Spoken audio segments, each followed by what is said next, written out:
skip to Green, baseline, hangs, and hits. How long did he stay elevated? Oh, in. He leaves his feet. Right, left, up and hits it while he's falling down. Oh, to have this kind of athleticism. Look at that young man. Jalen Green was the number 2 overall prospect coming out of high school behind just Cade Cunningham. Green had a myriad of college offers and probably could have gone to just about any college he wanted. Instead, Green chose the new G League route for one and dones and joined the G League Ignite. Green had a nice run with Ignite and showed off his talent playing among professionals. In all likelihood, Green is going to hear his name called in the top 5 of the draft on July 29th.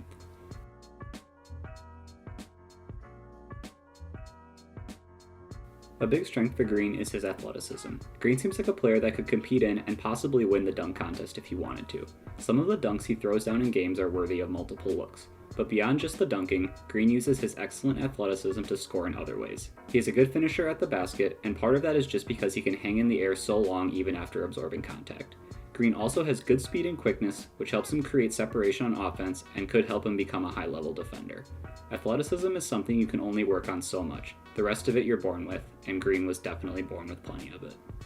Another strength for Green is his ability to handle the basketball. Green is a shooting guard that is listed at 6'6", although according to Jonathan Sharks at The Ringer, he's rumored to be closer to 6'4". But either way, Green is very strong with the ball in his hands as a 2 guard. Green moves seamlessly with the ball in the open court, cutting and weaving his way to find openings for runs at the basket. He is also solid with the ball in his hands in the half court, able to use his combination of ball handling and quickness to get by guys for layups or create separation for shots. Green looks like the type of player you can trust to create a shot for himself when needed. He does get a little loose with the ball at times and has it taken away, but overall he's so smooth with the ball in his hand that I'm not concerned about it long term. The last and arguably biggest strength for Green is his all-around ability as a scorer. I don't think I'm going overboard by saying that Green is the best pure scorer in this draft. He can just beat you in so many different ways.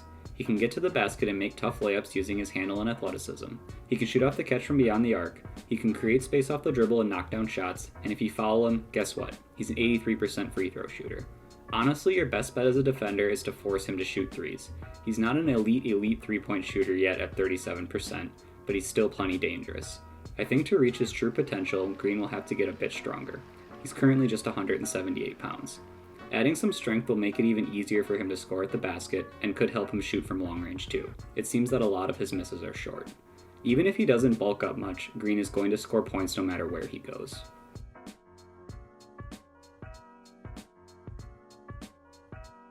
Green's first weakness is as a defender. Let me just start by saying Green has potential as a defender. With his athleticism and length, a 6'7.5" wingspan, Green could easily guard 1 through 3 at his best. He's just very raw right now and would need to get a bit stronger. Green will flash his potential as a defender from time to time, making a big block or positioning himself perfectly to pick up a steal. Too often though, he'll get caught out of position watching the ball, giving up easy looks.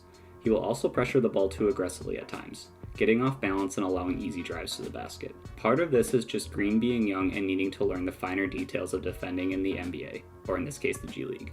Another part of it is Green not being strong enough to hang with NBA-sized players. I don't think Green is a low-effort guy on the defensive end, and there's plenty of talent to build on. There's just a long way to go before he's going to be a solid defender in the NBA. Jalen Green's other big weakness is playmaking for others. While I don't think Green is selfish as a player, he does not read the floor at a high level and also struggles to hit teammates with accurate passes. He does show flashes from time to time, but overall he really struggles creating for others. With his ability to break down the defense, you'd like Green to at least develop the ability to drive and kick at a high level. He doesn't need to be some kind of elite playmaker with his scoring ability, but right now he doesn't contribute much at all in this department. To really unlock his offensive potential, he'll have to continue to work on his ability to playmake for his teammates.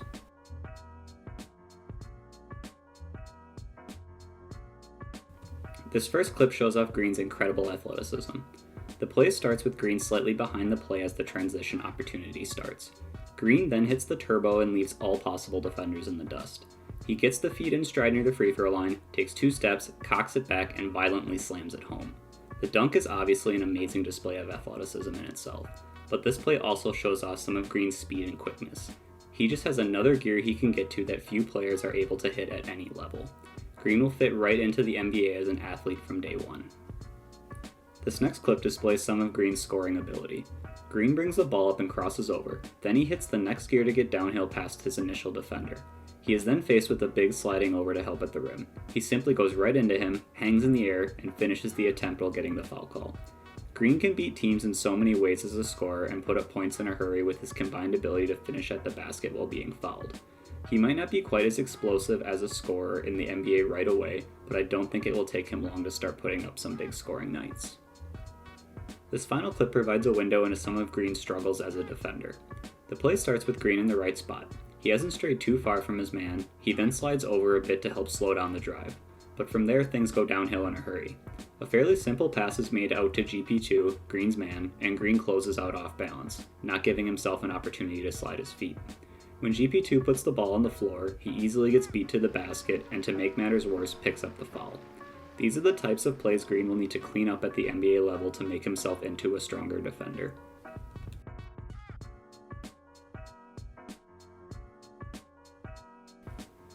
Jalen Green may be the most talented scorer in the 2021 NBA draft. His ability to shoot, slash, and drive both in the half-court and transition situations gives him a great floor offensively. The team that takes Green will have a player that can contribute some buckets right away.